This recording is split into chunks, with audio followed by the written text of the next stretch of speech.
mỗi tia kháng tia trên này là cần lâu lâu mà chịu thế chuyện đấy thì là subscribe để lâu thì cho nên không ai biết cái mình subscribe sao vậy like comment để share thì không ai biết cái mình lâu thì sắp chậu rồi nào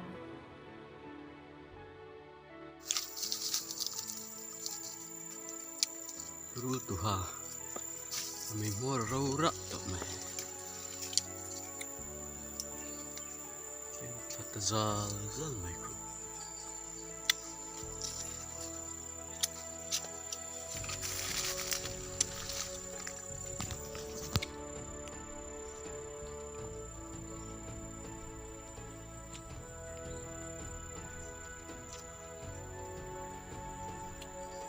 lại mày mua cái tiếng không là ông riếu mày bắt chụp khi nãy mình lại mà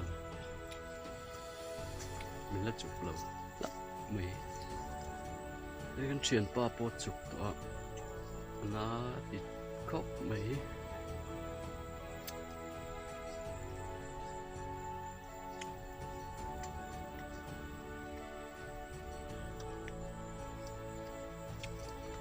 đây là mày mò này đây mày mò này cả quậy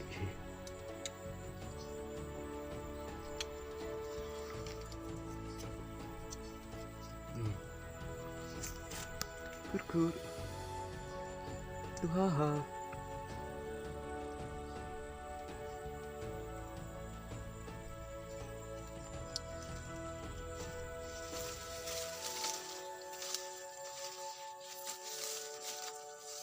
này còn là chuyện thế là